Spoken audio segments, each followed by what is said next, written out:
Francisco Soto Bonel, que es presidente de la Organización Iberoamericana de Hospitales España y director del Hospital San Carlos de Madrid. Está referido al impacto de las transiciones en la estructura sanitaria. Gracias. Muchas gracias, Ramiro. Buenos días a todos. Porque son, niña, tus ojos negros como el mar, te quejas. Quizás si negros o azules. Perdón, voy a empezar otra vez. Es que entran cuatro, como les he visto los ojos negros. Porque son, niña, tus ojos verdes como el mar, te quejas. Quizás si negros o azules se tornasen, lo sintieras. Gustavo Adolfo Bécquer, que es un poeta nuestro español del siglo XVIII. Saludos a Bolivia, saludos a Cochabamba. Es la segunda vez que tengo la suerte de estar con ustedes aquí.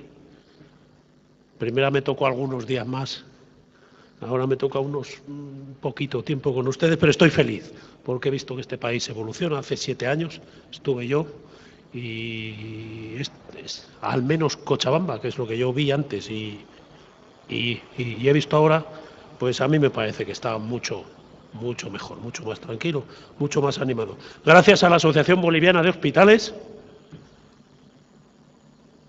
gracias a Ramiro, gracias a Ana, que no sale nunca, que se esconde por ahí. ¿Esto es para marcar, Ramiro? Ah, no, que está bien, muchas gracias. Suma Camaña. Hakuna Matata, que dicen en Swahili, recuerdan. El Rey León, que es igual. Vamos a ir pasando ya. Vamos a decir 2 o 3 cosas para introducir en las que todos estamos de acuerdo, que las hemos recordado aquí y que yo me voy a permitir resumir con frases sencillas, porque yo soy un poco limitado en intelectualidad y tengo que buscar las frases sencillas y la forma sencilla de comunicar. La salud. Es que depende de tantas cosas, ¿verdad? Que es que cada vez que nos ponemos a ello decimos, cago en 10. ¿Cómo se puede hacer mejorar la salud si es que nos estamos dejando los cuernos en los hospitales y en los servicios de salud? Estamos duplicando el gasto sanitario en nuestro país cada 5 años hasta la reciente crisis. Sí, estamos, además, pero claro, el gasto sanitario no es que les pagamos a los pacientes un dinero al bolsillo, eso no es el gasto sanitario. El gasto sanitario son médicos, enfermeras, hospitales, fármacos, tecnología, etcétera, etcétera, etcétera, pensando que nosotros, como hacemos, como invertimos mucho y como tenemos muchos recursos y como formamos muy bien a los médicos y a nuestras enfermeras y creamos equipos de alta resolución, entonces lograremos que la salud de nuestro entorno, de nuestro pueblo, de nuestra ciudad, mejore en los mismos términos. Principio de eficiencia. Es que si aumentas el gasto 2, tienes que aumentar el resultado en 2 también, mínimo, si no, no vas bien. Entonces, si duplicamos el gasto de nuestros servicios asistenciales en 5, 6, 10 años, también tendríamos que duplicar, por ejemplo, la esperanza media de vida al nacer en 5 o 10 años. ¿Verdad? ¿Sería exigible? Pero no. ¿Y por qué no pasa? Pues porque resulta que la biología, que mire usted, que yo tengo hipertensión y estoy medicado desde los 30 años y no entendía nada y me dijeron, hombre, es que tu madre y tus tías, hermanas de tu madre y tus abuelos de tu madre, resulta que todos han tenido hipertensión muy complicada. ¿Y por qué estoy gordito así yo si yo no como nada? Bueno, como, pero podía estar. Hombre, es que resulta que si tú ves a tu padre es que eres un vivo retrato. Hombre, podía ser otra cosa, pero es que... Hombre, ¿y por qué yo tengo una rinitis alérgica permanentemente? Hombre, es que si trabajases en lugar de Madrid, que es un sitio con mucha contaminación, trabajases en Cochabamba, a lo mejor estarías mejor. Hombre, ¿y por qué yo...? Es que... Y terminan por volvernos locos, porque nosotros que somos enviados divinos, vamos a decir así, aunque no fuera así, para hacer del hombre inmortal. El efecto, el resultado cualquiera que nosotros tendríamos en nuestro empeño contra la salud sería evitar una muerte, definitivamente. Y no lo hemos conseguido nunca. Resultado de los esfuerzos de la sanidad, cero. Todos los habitantes de este mundo han muerto, ¿verdad? O sea, es que a lo mejor resulta que nosotros debemos ser más modestos y no pretender nosotros solo responsabilizarnos de producir toda la salud, ¿verdad? Todo esto no es más que un resumencillo que lo hemos repasado ya. ¿Pasamos a otra? Pero, ¿eso significa que no podemos hacer nada? Pues no, también hemos repasado y podemos hacer muchas cosas. Podemos hacer muchas cosas, porque resulta que sí influimos, aunque no condicionamos toda la salud de una persona, de una comunidad, de una sociedad, sí influimos en la salud con lo que nosotros desde los servicios sanitarios hacemos. Sí influimos. Y ahora resulta que según los que saben de esto, por ejemplo la OMS, influimos más que antes, porque ayer se mencionaba Alma-Ata, cuando a consecuencia de Alma-Ata empieza a generarse el interés por los determinantes de la salud. Entonces, el informe Lalonde, clásico también, en el que todos nos hemos aprendido aquello de los determinantes de la salud, decía que el sistema sanitario condicionaba la salud en torno a un 25% como máximo y que gastábamos en torno a un 75% como mínimo. Ahora la Oficina Regional de la OMS para Europa, en su informe de 2012, cuantificaba la influencia de los servicios sanitarios en la salud en un 50%. O sea que sí hemos conseguido mejorar en la salud. No bajaba el porcentaje de recursos destinados al sistema de salud por el subsistema sanitario. Lo subía incluso, decía, un 85% gastamos, pero influimos en un 50%. Eso es mucho, ¿eh? Haber duplicado de un 25 a un 50% nuestra influencia en la salud en tan pocos años, eso es mucho. O sea que sí que podemos hacer algo. Y podemos hacer muchas cosas que no hemos mencionado aquí. Podemos formar a los ciudadanos, convencerles de que sus hábitos de vida, sus comportamientos de riesgo en su vida, condicionan sus posibilidades de tener salud, de que su estocaje de salud aumente, se mantenga o no baje, o baje, si no lo hace bien su alimentación, su trabajo. Podemos también convencer a los gobiernos de que si se redistribuyen recursos y se potabilizan las aguas en zonas que en nuestros países avanzados pues tenemos algún problemilla de estos, incluso de potabilización de aguas, eliminación de residuos, etcétera. Resulta que si convencemos de esto, si nosotros alguna vez somos gobierno, actores de un gobierno, podríamos conseguir también adelante con otra. Pero nos comprometemos de verdad. Vamos con otro. Seguimos. Voy a plantearme en unos minutos desbrozar el embrollo que supone todas las cosas estas. Y vamos a ver qué significa esto de responder a las transiciones. Vamos con otra. No lo quiero sacar punto a punto, la saco así.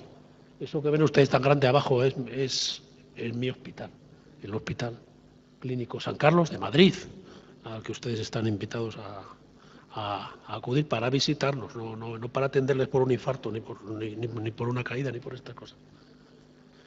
No, atrás, vamos, aquí. Resulta, fíjense, que si nos colocamos arriba, donde pone cultura, o nos colocamos en donde pone ser humano, nos colocamos en futuro, en donde quiera que nos coloquemos, resulta que vamos viendo cómo los factores condicionantes de nuestra salud a su vez son factores condicionantes de la propia evolución social, a su vez son factores definitorios de un futuro, a su vez, y van cambiando, siempre se mueven, nunca se quedan quietos. Ejemplo, empezamos de arriba, la cultura. Resulta que ayer se comentaba cómo en unos cientos de años. Aquí se había cambiado la forma de entender la vida de los habitantes radicalmente. Y ahora se quería, por ejemplo, en este país, aquí se quiere retomar consideraciones estratégicas basando las políticas en la evidencia reinventar, iba a decir, no, de renacer cultural en este país a partir de los valores y de los principios de vida que la sociedad adopta.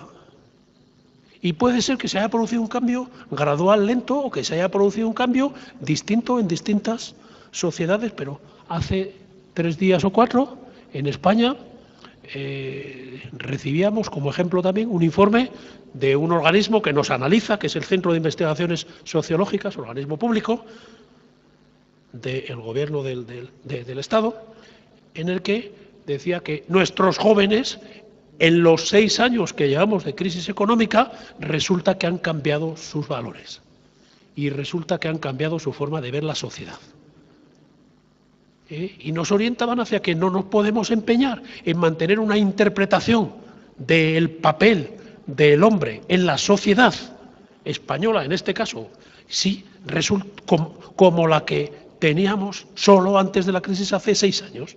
Y con la que basábamos todas nuestras estrategias y todas nuestras políticas y todas nuestras acciones, porque interpretábamos que si nosotros queríamos responder a los retos de la sociedad, teníamos que ver por qué valores aceptaba la sociedad como positivos y por qué principios se guiaba basados en ese esquema de valores y, por tanto, qué aceptaba y qué no aceptaba en nuestras organizaciones, porque nosotros influimos mucho en la sociedad, porque nosotros les pretendemos dar salud. Y resulta que se nos cambiaba. Y entonces ya no podemos responder igual. Y cambiaba además mucho. Y nos advertían a la sociedad española que nuestros jóvenes han cambiado mucho respecto a nosotros. Mi hijo mayor tiene 23 años y mi hijo pequeño 17. Mi hijo mayor es mucho más parecido a mí que mi hijo pequeño en interpretación social, pero es que sus amigos también, y sus compañeros en la universidad también. Y mi hijo pequeño, 17 años, empieza a renacer a la vida y habla de otras, o sea, empieza a renacer, digo, a la responsabilidad social, empieza a entrar y habla de otras cosas distintas. Y su opinión política es distinta, pero no solo él. Es que la mayoría de sus amigos y de sus vecinos y de los otros, porque es lo que refleja el CIS. Pensaba yo que era él y decía, vaya mala suerte que me ha tocado a mí, qué jodido hijo, con lo duro y rebelde que es. Pero no, es que son todos, digo, vaya mala suerte que nos ha tocado a la sociedad, que durante 5 años o 6 años no nos hemos dado cuenta de este cambio. Porque la cultura cambia a la sociedad.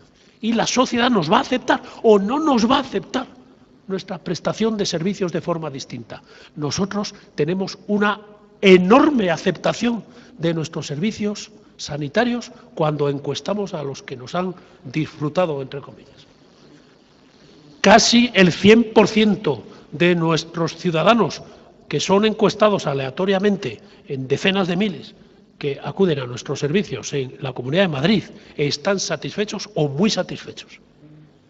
O sea, más del 90% siempre. Por eso digo casi el 100%. Ahora creo que es el 96% globalmente de todas las líneas de urgencias, cirugía, hospitalización, etcétera, etcétera, de nuestros hospitales. Eso, con el cambio social, tenemos que esperar que no sea así.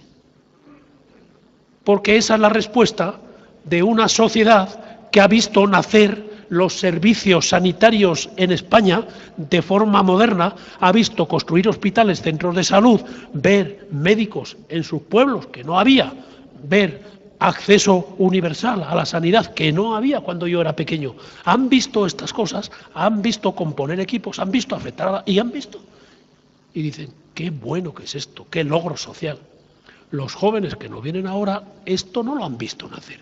Esto no les ha permitido el tiempo de cambio social, no les ha permitido valorar esto. Para ellos esto no es un logro social, para ellos es un derecho exigible. Ellos no exigen tener salud, pero ellos exigen tener servicios sanitarios excelentes y de libre acceso.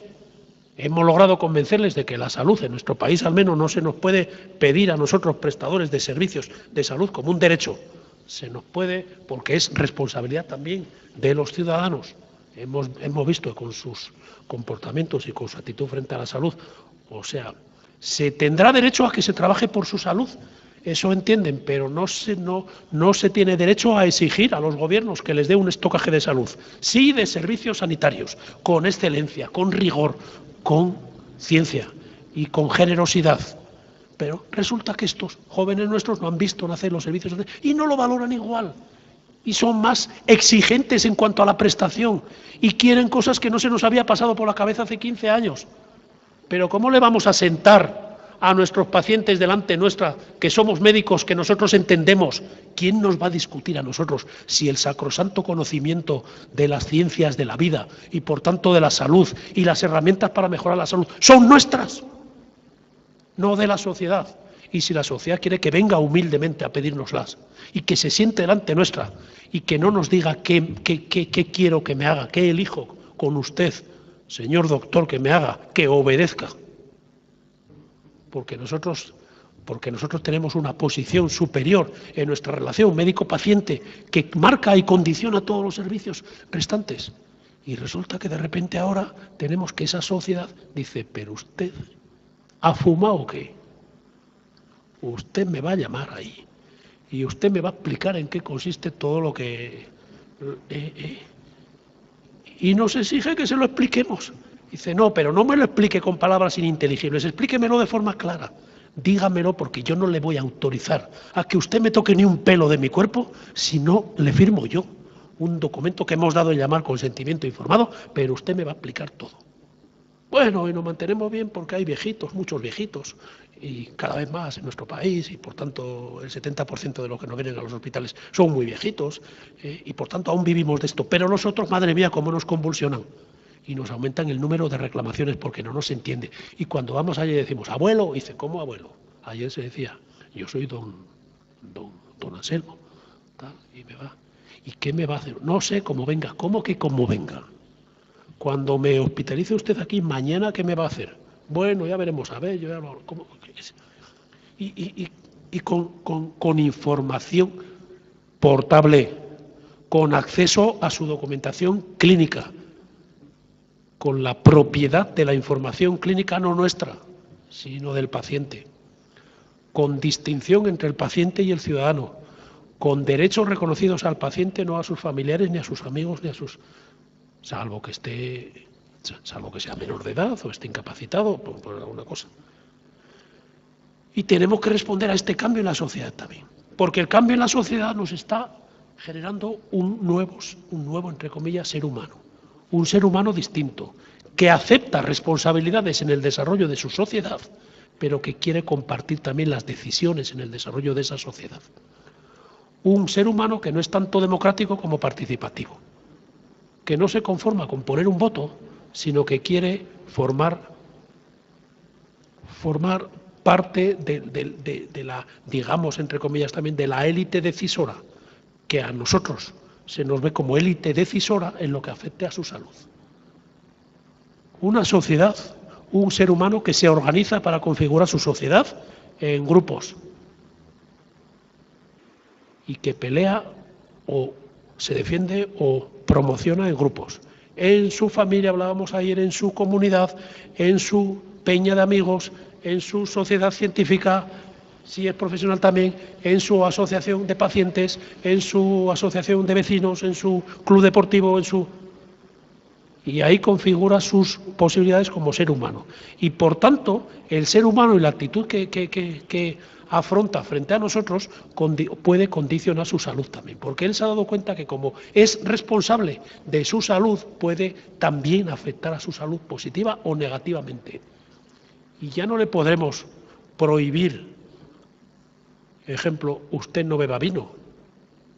Queda prohibido que usted beba vino, porque tiene una cirrosis hepática que le va a llevar a la tumba si se pone usted tozudo. No beba vino. Y no, porque no se nos acepta este lenguaje. Podrá decir, le aconsejo que no beba vino. Pero la coercitividad que supone decir no haga esto, incluso si hace esto le voy a castigar, le voy a excluir del acceso a los servicios de salud, ya la hemos vivido y no se acepta.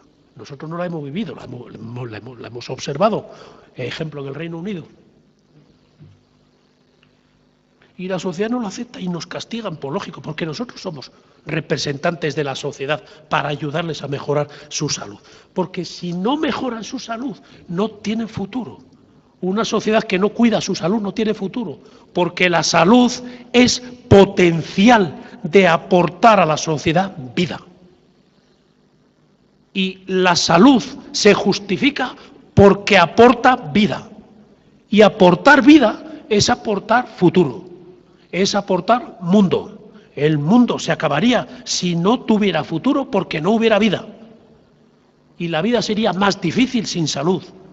Y menos mal que todos nos hemos metido en este embrollo. Y cuando vemos que toda la sociedad cambia y que se configura en esto, resulta que nosotros tenemos que presentar a la sociedad otro escenario, otro futuro. Y tenemos que estar planteando constantemente escenarios de futuro, posibilidades de futuro, renovaciones estratégicas. Las estrategias son una herramienta básica, porque primero compartimos o no compartimos, pero explicamos una visión.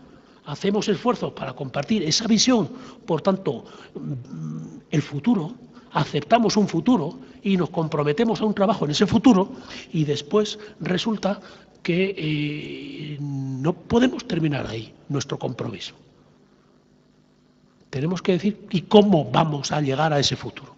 Entonces tenemos que marcar planes, estrategias, acciones, dotar recursos, implicarnos todos, autoridades, sociedad de base, profesionales, responsables de los servicios, etcétera, etcétera. Pasamos.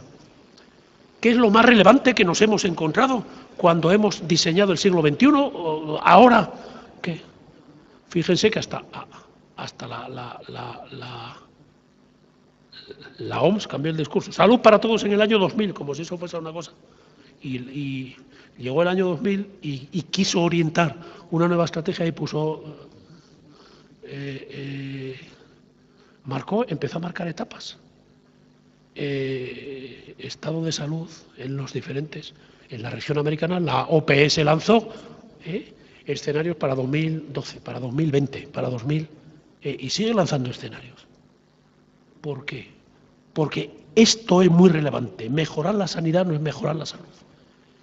Y el cambio en nuestros escenarios y en nuestro papel que hemos dado los últimos pocos años, ha sido los últimos 50 años, los últimos 100 pocos años, ha tenido mucho éxito en aumentar la salud medida en términos, ejemplo, de esperanza media de vida al nacer. Resulta que durante los últimos 100 años el mundo en general ha aumentado su esperanza media de vida al nacer más que la suma de sus anteriores 2000 años.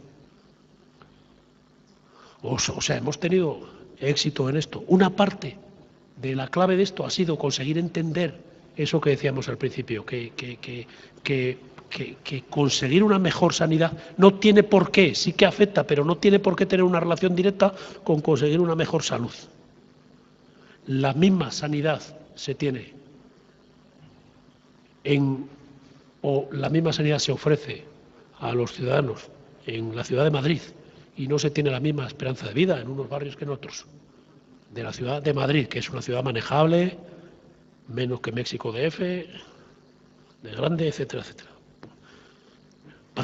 Pasamos adelante. ¿Por qué? ¿Qué nos ha pasado? ¿Y qué nos va a pasar? Nosotros nos movemos por golpes, por impactos, por ciclogénesis explosivas. Esto que llaman los modernos meteorólogos, llaman a las tormentas grandes ciclogénesis explosivas. Antes decíamos una tormenta de cojones, era esto.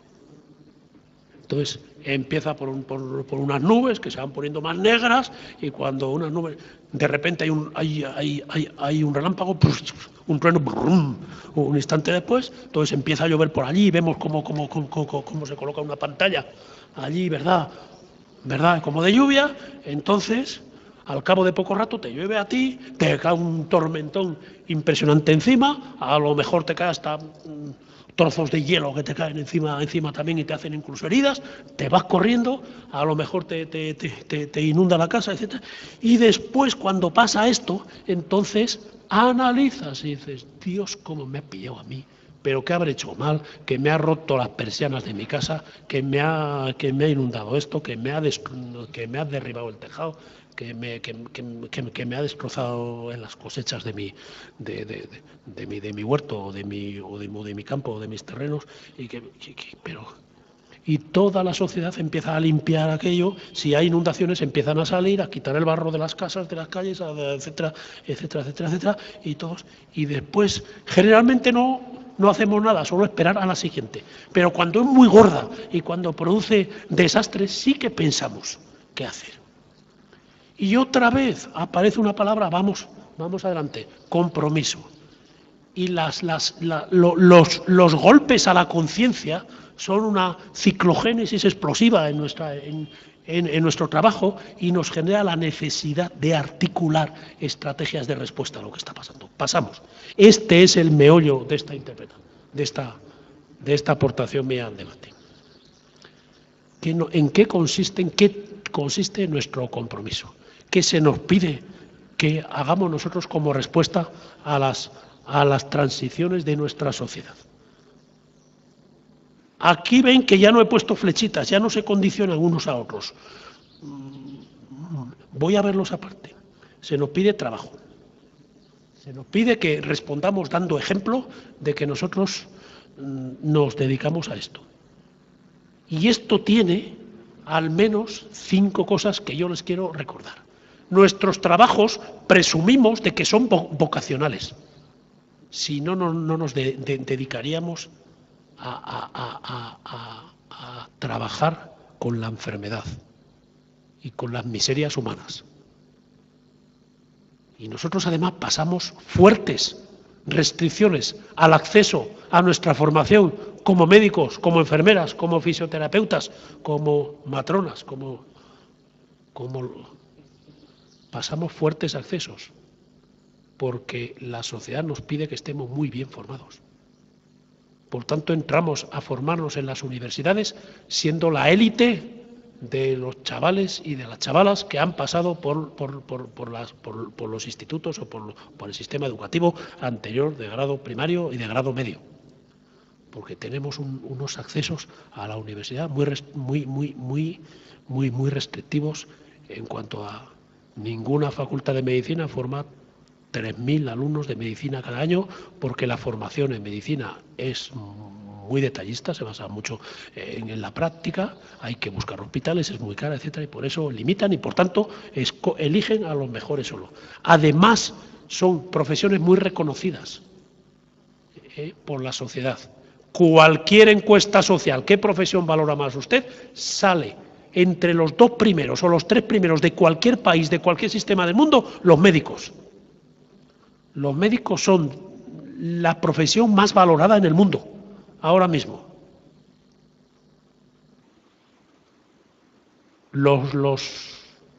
En nuestro país, todas las encuestas que se dan desde antes de la crisis incluso, dan a los médicos ahí arriba, y los últimos imaginan quiénes son en mi país, los políticos.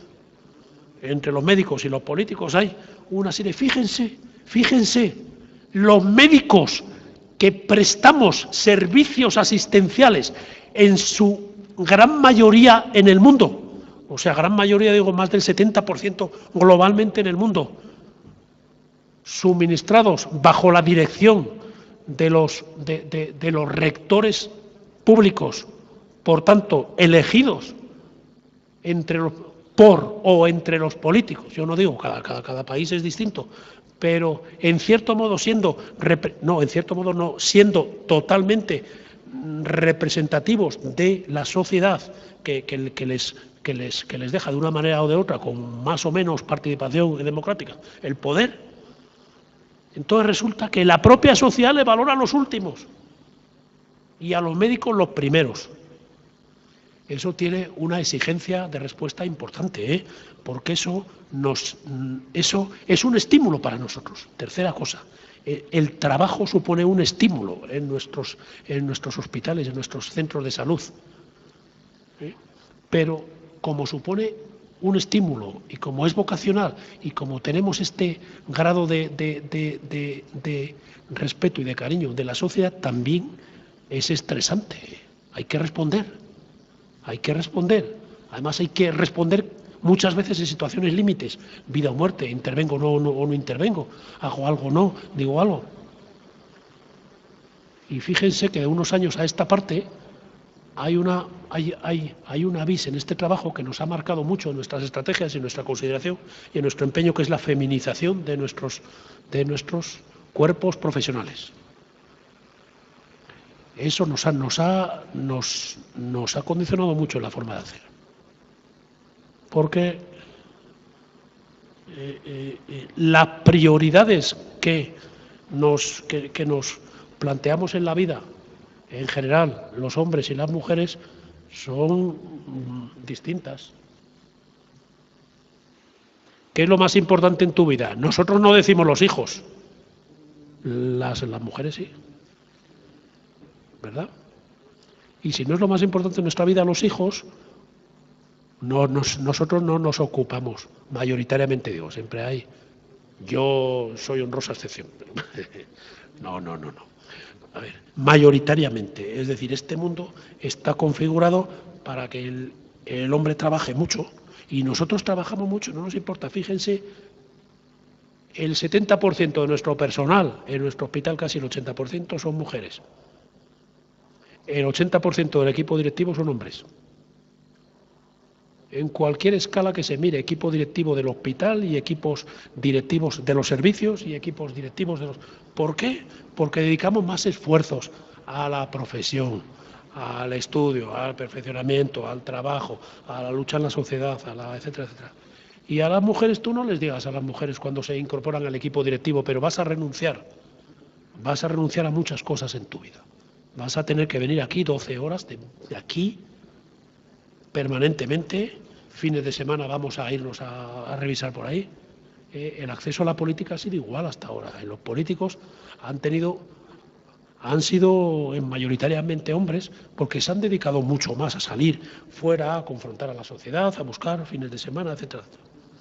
Entonces, el trabajo es una profesión también y tenemos que responder como profesión a los retos o a los cambios de las sociedades.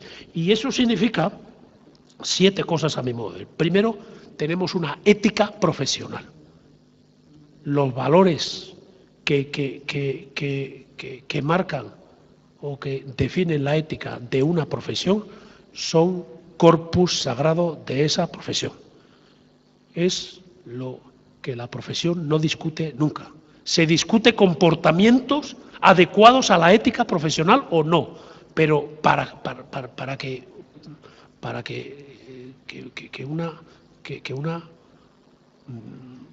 que un cuerpo de profesión cambie sus valores, exprese que quiere otras cosas, nosotros aún estamos, ¿verdad?, aceptando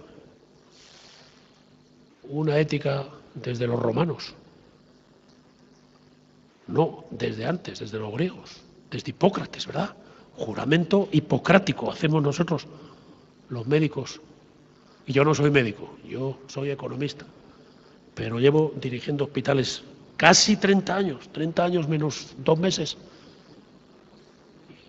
Y ya me siento uno más, incluso acepto las cosas tan complicadas que decía Hipócrates. Pero claro, resulta que la ética no solo es una declaración, no solo es un compromiso de posicionamiento en la vida y de respeto, aportación, sino que exige unos comportamientos adecuados a esa ética.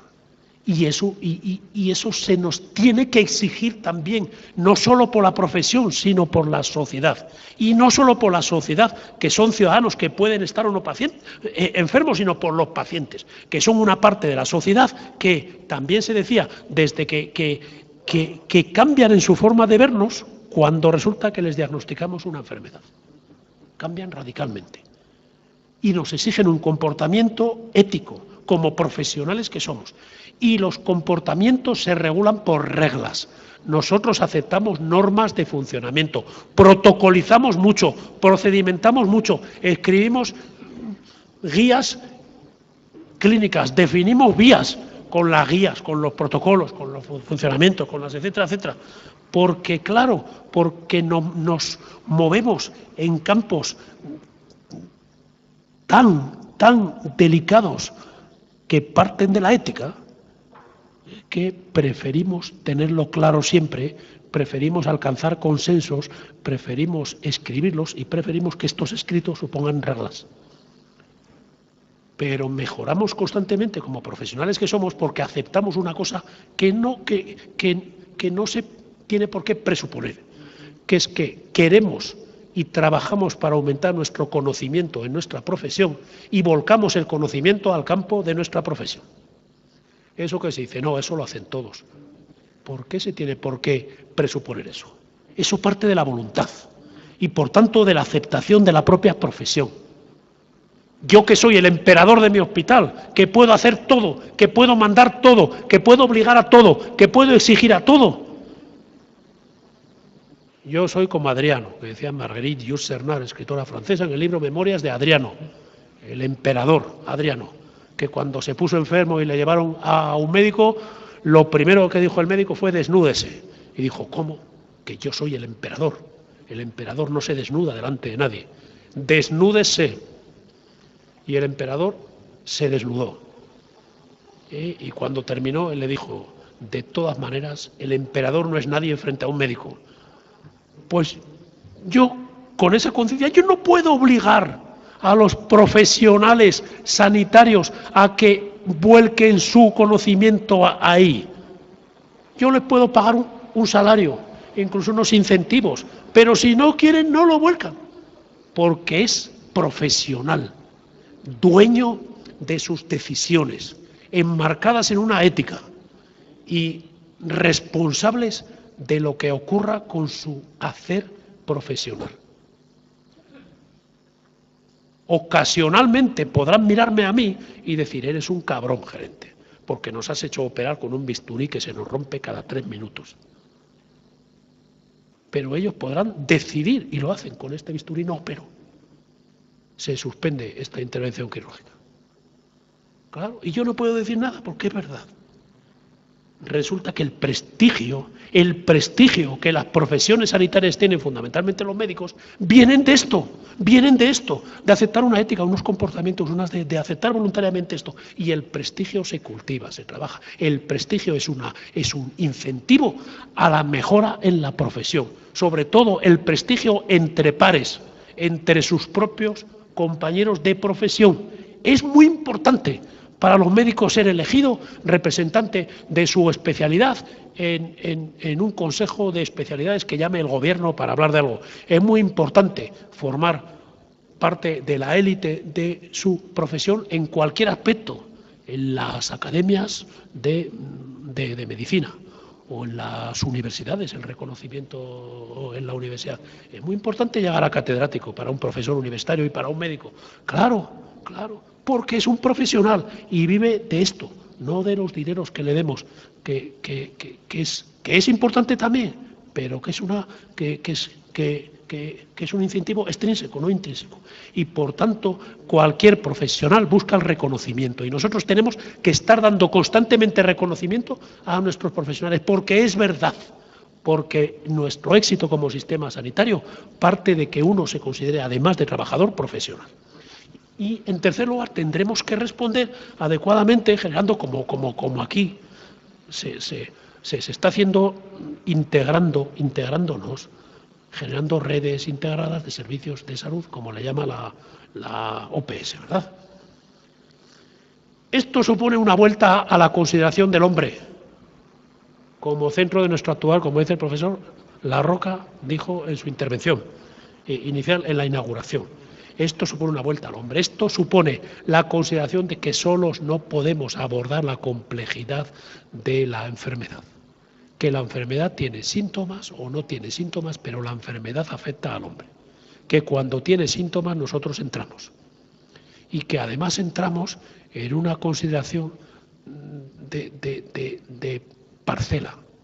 Entramos en lo que sabemos, pero resulta que nos hemos convertido en sabios, en muy conocedores de tan poco ámbito que necesitamos de otros.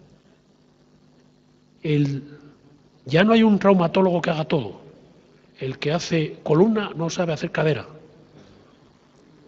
Ejemplo. El cirujano torácico no sabe intervenir un riñón, ¿verdad? ¿Y qué hacemos si nos viene un paciente, generalmente una paciente con un cáncer de mama?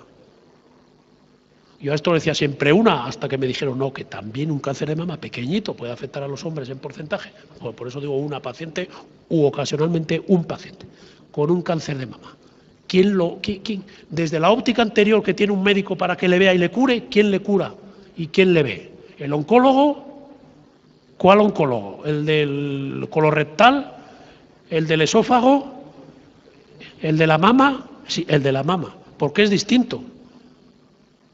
El oncólogo que se dedica a la mama, él solo puede hacer todo. No, tendrá que mirar un ginecólogo. ¿Qué ginecólogo? ¿El del ovario? No, el de la mama. Ah, porque es que no son los mismos.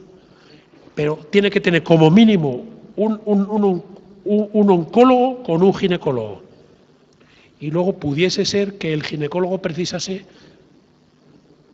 de un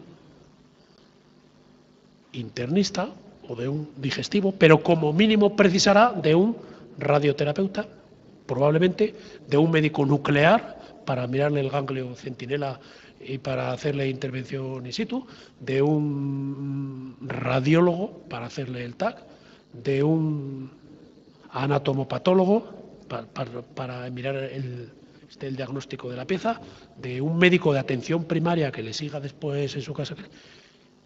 Y tenemos necesidad, por tanto, de intervenir en parcelas de conocimiento distintas y, por tanto, se nos tiene que exigir que consideremos la enfermedad como reto pluridisciplinar. Y por esto buscamos integrar conocimientos. Y resulta que el conocimiento está tan parcelado que incluso está en diferentes lugares. El médico de familia también es especialista en medicina familiar y en medicina comunitaria en nuestro país. Es especialista también. Y se está encontrando cada vez más parcelas propias. Ya hablaremos de los crónicos si nos da tiempo y veremos el papel que hacen estos. Claro, medicina familiar. Casi siempre recurrimos a la medicina familiar, porque es la consideración de los otros factores que se nos escapan a nosotros, porque es el ámbito en donde el paciente toma su responsabilidad, porque es la consideración de que el paciente es hombre acompañado de su entorno. Por tanto, tenemos que salir de los hospitales y tenemos que buscar alianzas estratégicas, porque yo tengo 1.500 y pico médicos y yo no tengo a los mejores en todo, incluso yo no tengo todos. Y tengo que buscar a alguien que sea muy bueno en determinados casos y yo no puedo plantear que yo, como me he quedado sin cirujano cardíaco, pues yo no puedo ahora decir que me voy a montar un servicio de cirugía cardíaca porque lo puedo hacer, porque yo soy el dueño de mi presupuesto y de mi hospital, soy el emperador, porque lo puedo hacer si tengo al lado, a 100 metros, tengo otro hospital a 100 metros, es a 100 metros, o sea, cruzar una calle, tengo otro hospital de alta consideración y de alto prestigio también, que tiene unos excelentes cirujanos cardíacos. Yo tengo que pensar que esos tienen más experiencia que yo y, por tanto, han desarrollado un conocimiento superior y pueden responder frente al reto que se le ponga de una patología cardíaca o coronaria a un cirujano, probablemente también con un cardiólogo que no es cirujano cardíaco, que es médico, probablemente también con un intensivista, probablemente también con un internista, probablemente también, o sea, cada uno con su red, y tendremos que articular alianzas estratégicas con él y de forma de facto, aunque no de jure, también tendremos otra, también integraremos en nuestra red a estos. ¿verdad? Y con esto aceptaremos otros retos que se nos vienen. Cuarta cosa, la enfermedad se presenta a veces singular y a veces plural, a veces afecta más, a veces afecta menos, invalida más o menos, pero nos hemos encontrado con retos, quinta cosa, que no esperábamos hace 50 años, que era, ¿quién hablaba de la cronicidad y de lo que iba a afectar a nuestro sistema sanitario hace 50 años? Solo los que habían hecho el esfuerzo de visionar el futuro, los que habían visto previsiones, incluso se las habían inventado porque no nos preocupaban las previsiones demográficas hace 50 años de qué iba a pasar 50 años después. Ahora sí, sí, ya la sondeamos incluso. Y nos hemos encontrado en la cronicidad. Y la respuesta a la cronicidad solo puede ser con pluriconocimiento, con profesionalidad, con trabajo, cada uno en lo suyo, y con integración de esfuerzos, de trabajos, y con posicionamiento de la medicina familiar y comunitaria, ubicada en nuestros centros de salud de atención primaria, muy fuerte, muy fuerte. La puerta de entrada y de salida del sistema, alma ata, otra vez, va a ser la atención primaria, está siendo la atención primaria. Le hemos dado hostias al alma ata, todas las que hemos podido, desde los hospitales. Que son unos profesionales de segunda categoría, que iban. Y ahora tenemos que ir allí a pedirles, por favor, mira, no me bloquees el hospital, haz esto, ya te vengo. Y hemos abierto estrategias de alianza preferente con atención primaria y de configuración de redes. Claro que sí, porque nos lo ha exigido la forma de enfermedad que hemos tenido delante, que no solo son crónicos, que también son viejos. Nosotros somos el país del mundo más envejecido y el país del mundo que más va a envejecer después. Ustedes no. Ustedes tienen un potencial regenerador, que podría ser envidia nuestro. Ojalá nosotros hemos tenido niños gracias a ustedes, a la inmigración. En cuanto ha entrado la crisis y la inmigración ha bajado, estamos peor. Entonces, pero dar respuesta a una sociedad envejecida significa otro tipo de organización, otro tipo de parcelación en nuestros conocimientos, otro tipo de intervención, porque eso se suele ir asociado en muchas con la fragilidad. Tenemos pacientes frágiles y no nos ha preocupado hasta ahora, pero ahora sí nos preocupa. Y entonces damos un papel prevalente a la enfermería como gestores de casos, de pacientes que tienen que ir andando por todo el sistema, y damos a la entrada a nuestra consideración de espacio sanitario a los domicilios, ¿verdad? Y no nos importa desarrollar estrategias de telemedicina porque son herramientas que nosotros empleamos para abordar la atención desde una forma completa, ¿verdad? Por tanto, integración de esfuerzos, estructuras integradas y llegar a la salud por la sanidad. Procesos. Los procesos son la forma en la que nosotros articulamos nuestra intervención ante los retos de cada paciente que nos viene delante, o de grupos de pacientes o de enfermedad. Síndrome coronario agudo. Como tenemos mucha afectación de eso, cada vez más, patología coronaria aguda, y muchas veces pues no hemos podido responder a tiempo a las exigencias de intervención, de tiempo, etcétera, etcétera, pues trabajamos un proceso, escribimos un proceso y lo vamos estudiando y lo vamos reingenierizando y lo vamos, etcétera, y vamos viendo que es diferente con elevación de la AST, que sin elevación de la AST, entonces que interviene uno, interviene otro, que a intensivos sí por aquí, que a intensivos no por allá, etcétera, etcétera, etcétera. Y nos da una oportunidad muy buena, que es, primero, coordinar trabajos. Coordinar, no solo integrar, sino también coordinar. Una vez integrado, coordinar actuaciones. Primero quién va después, cuándo van a la vez, cuándo interviene enfermería, cuándo interviene el del transporte sanitario, cuándo entra el intensivista, cuándo se le da el alta, cuándo hay que operar, cuándo hay que, etcétera, en qué momento, cómo se identifica esto, etcétera, etcétera. Nos ponemos de acuerdo. Segundo, identificamos retos-respuestas como leitmotiv sanitaria muy fácil y muy rápido. Tercero, planteamos siempre acciones estratégicas, porque pensamos en esquematizar y, por tanto, pensamos mucho en términos estratégicos. Y, por tanto, esto nos da opción a reforzar las alianzas estratégicas, que hemos visto antes, que era una capacidad de respuesta con propios y con ajenos.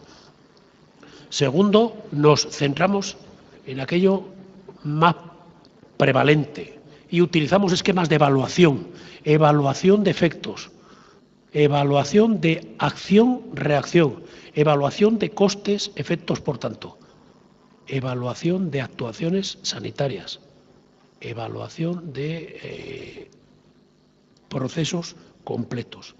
Y estamos moviéndonos ya en un campo que nos gusta, que es el campo científico, que es la respuesta que se nos exige dar a lo que tenemos que hacer. Integramos en nuestra forma de pensar mentalmente los esquemas de evaluación permanentemente. No vamos a hacer lo que se nos ocurra, vamos a hacer aquello que tenga evidencia de que es efectivo. Primero que es eficaz, segundo efectivo, y después buscar el mejor grado de eficiencia a la efectividad. Y vamos a potenciar el sentido de propiedad de los procesos, identificando un responsable de desarrollar, de reingenierizar el proceso. Y por tanto generaremos líderes de forma muy clara. El propietario del proceso es líder de ese proceso y nos dará opción a trabajar en otra estrategia que nos está cambiando las organizaciones hospitalarias, que es la gestión clínica. El clinical management que dicen los estadounidenses, ¿verdad? La gestión clínica, es decir, posicionar al médico como, diríamos, como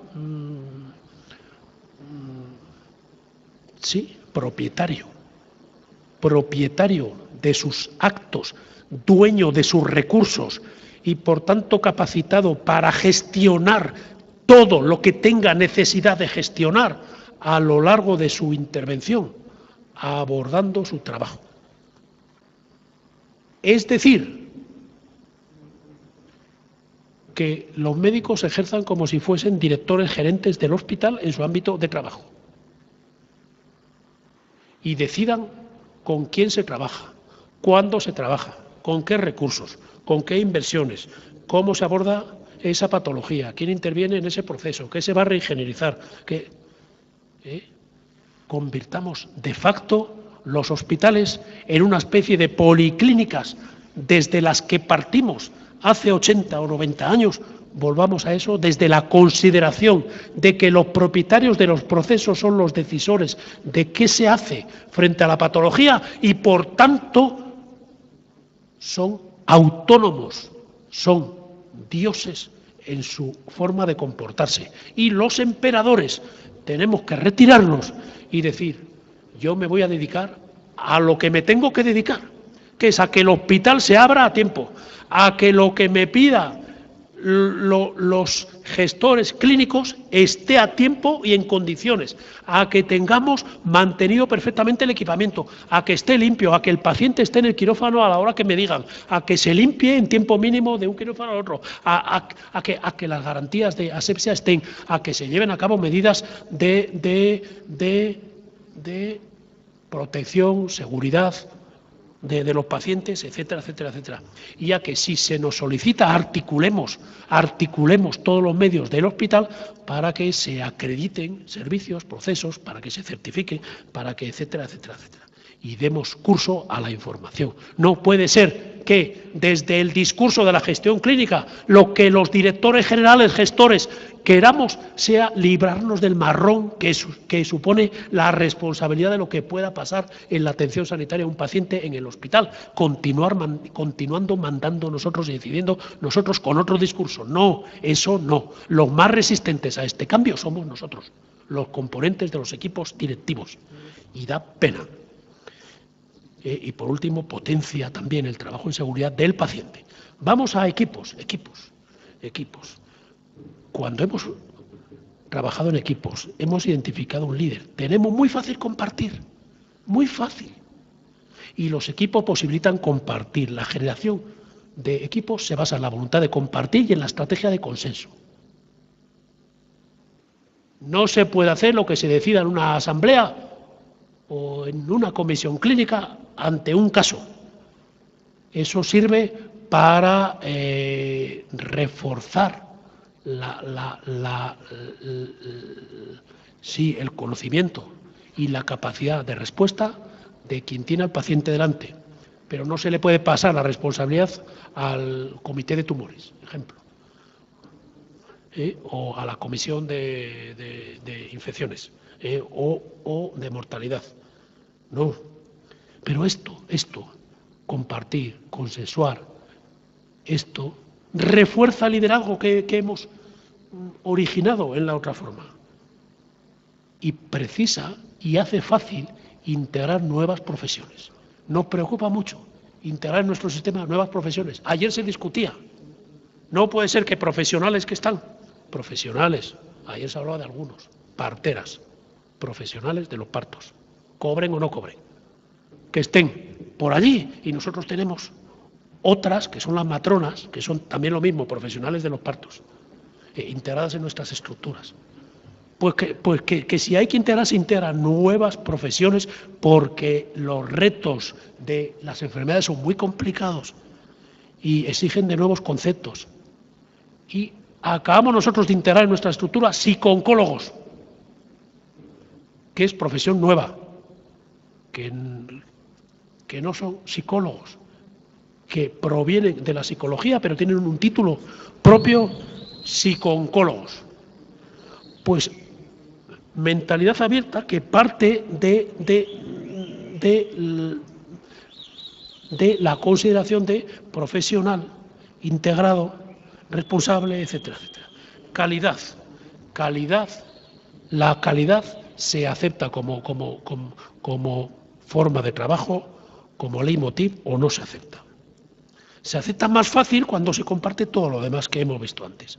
Y la calidad supone esfuerzos por ser acreditado. El reconocimiento interpares, que antes decíamos, es muy importante. La calidad supone certificación, supone aval, supone contraste con estándares. La calidad supone compromiso de transparentarlo. Los observatorios de resultados. En España, en la Comunidad de Madrid, hemos puesto en marcha un observatorio de resultados de nuestros. Por Internet se entra a una página cualquiera y ve las reintervenciones, la vuelta a la urgencia cuando ha sido dado de alta uno, la mortalidad evitable, etcétera, de cada hospital, de cada servicio, de cada médico, de cada unidad, etcétera, porque todos hemos aceptado que es un requisito de nuestro esfuerzo por ser mejores cada vez, que se nos vea. Y un requisito también de nuestras estrategias de libre elección. En la Comunidad de Madrid, el paciente elige a dónde quiere ir y va allí a donde quiera. Y por tanto, los incentivos tienen que estar asociados a este posicionamiento. No hacer más, sino hacerlo mejor. Por último, la eficiencia. La eficiencia es la consideración de los costes en este proceso. Si no hablamos de coste, no se habla de eficiencia, solo de eficacia y de efectividad. Los contratos de gestión entre las direcciones y los servicios, los institutos, las unidades de gestión clínica, los médicos, son una forma de acordar con qué recursos se va a abordar el trabajo. Hay formas que desde las direcciones podemos apoyar estrategias de ajuste de coste, las compras electrónicas, las estrategias de riesgo compartido con los proveedores de equipos de inversión elevada. Pero siempre tendremos que tener en cuenta que no se puede hablar de eficiencia si no se tiene un concepto. En sanidad, donde se invierte, exige que pensemos en si se puede desinvertir algo.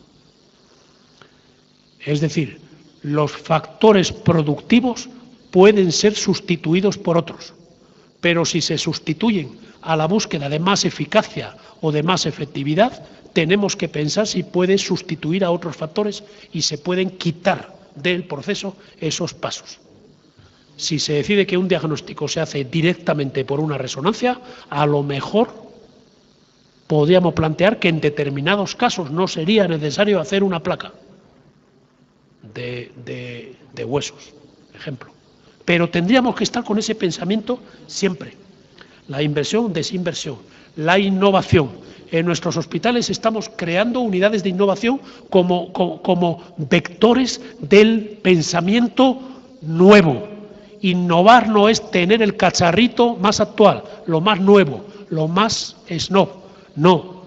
Innovar es el cambio de cultura, el cambio de posicionamiento, el cambio de ver, cambio de escenario de visión. Eso es innovar. Y nosotros tenemos primero que difundir mucho, predicar mucho esta idea y después llevarlo a cabo. Innovar. Los centros más innovadores no son los más caros, suelen ser los más baratos incluso. Los más baratos no significa los de menos gasto, sino los de menos coste por proceso o por acción. Vamos a pasar a otro. Y luego, también a los políticos les queda. También a los políticos les queda. Aquí tiene que haber trabajo para todos. La respuesta a los cambios de la sociedad, del sistema sanitario, exige un compromiso social, un contrato social. Exige que los políticos y los ciudadanos se pongan de acuerdo y se comprometan los dos y eleven a público esa especie de contrato social de dejar que la información fluya, convertir al paciente en propietario de su información clínica, darle ocasión de llevársela en el bolsillo o en una nube o cada uno en función a sus posibilidades y por tanto poder ir con su información a donde necesite y podérsele tratar en todos sitios de lo que le pasa, conociendo su historia anterior, su posición social, en dónde vive, con quién se relaciona, en qué trabaja, etcétera, etcétera. Y eso tiene que exigir grandes esfuerzos en estrategias de salud electrónica, que es más que la telemedicina. Más que la telemedicina. Estrategias de entrada a las historias clínicas cada profesional que necesite en cualquier momento a su parcela de actuación para modificarlas, con lo que él haga. Consideración de que las historias clínicas tenemos que reconvertirlas en papel. Integración de nuestros sistemas de información clínica, de primaria, de especializada, de hospital, de paliativos, de urgencias, de emergencias, etcétera, etcétera, etcétera. Y luego un compromiso de gobernanza. Gobernanza es a la acción de gobierno añadirle transparencia, compromiso ético y esfuerzos en incorporar la decisión, no la opinión, solo de los gobernados. Y considerar el sistema sanitario como un sistema vital, vital. Ayer me decía un colega que está aquí que sus presupuestos en su país van a aumentar en sanidad el 100%, de un año a otro. Consideración de que el sistema sanitario es un sistema que articula la sociedad. Articula la sociedad. Por tanto, define el futuro de esa sociedad. No se puede obviar el progreso social sin la consideración de que el sistema sanitario es uno de sus pilares, junto al sistema educativo, el sistema de servicios sociales, evidentemente. Y la sociedad se mantiene en situaciones difíciles gracias a estos pilares, uno de los cuales es el sistema sanitario. Y la consideración de que el paciente es un ciudadano que se pone enfermo y por tanto hay que tratarle como un ciudadano, no como un pobrecillo que no viene allí sin derechos. Y los ciudadanos mandan, los ciudadanos mandan. Ese contrato social tiene que ser aceptado. Es un reto que los gobiernos tienen. Adelante. La Asociación Boliviana de Hospitales, con otros, en este momento ya, con otros 80 y tantas organizaciones del mundo, han suscrito un compromiso de trabajo en este sentido que les he expuesto yo a lo largo de esta charla, que dimos en llamar compromiso Ablitas, porque se hizo en Ablitas, en una localidad española de Navarra, donde nos juntamos en junio y articulamos, está en las redes de internet en cuanto lo quieran, articulamos compromisos. Es decir, los aquí presentes, que no somos gobiernos, que somos organizaciones del sector de profesionales, de hospitales, de atención primaria, de estudiosos, de universidades, de los aquí presentes, que somos muchos, insisto, cada vez somos más, se nos adhiere más, nos comprometemos, fundamentalmente tiene dos ejes: la distinción entre sanidad y salud, es decir, el compromiso de trabajar por afectar la salud, y dos, es el compromiso de integrar los esfuerzos de todos, respetando cada uno su papel. Esto se da en un decálogo de compromisos. Nos comprometemos a primero, segundo, tercero, etcétera. Ustedes mismos pueden verlo. Pero estamos convencidos de que este compromiso a gritas puede ser un antes y después, como lo fue Alma Ata en su tiempo. Estamos convencidos. Otro. Por último, casi, voy a recordar un poeta suyo, Pedro Simose, que vive en España, pero que presume de boliviano. Creo que es de Cochabamba, además. ¿No?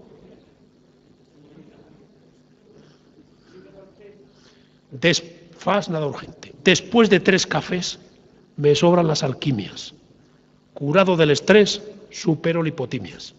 Mis dolencias, ya ves, son afecciones nimias, males de la vejez, insomnios y bulimias. El sístole aburrido y el diástole cansado repiten el maullido de un gato enamorado, largo y hondo quejido de un macho engatusado.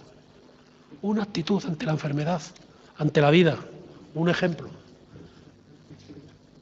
Pasamos. Una palabra a los incentivos, que ha sobrevolado ahí. Tenemos que tener esquemas de incentivos teniendo las ideas claras. Baumol es un teórico, un economista, profesor de la Universidad de Harvard, es canadiense. Definió lo que llamó el salario tóxico hace unos cuantos años más.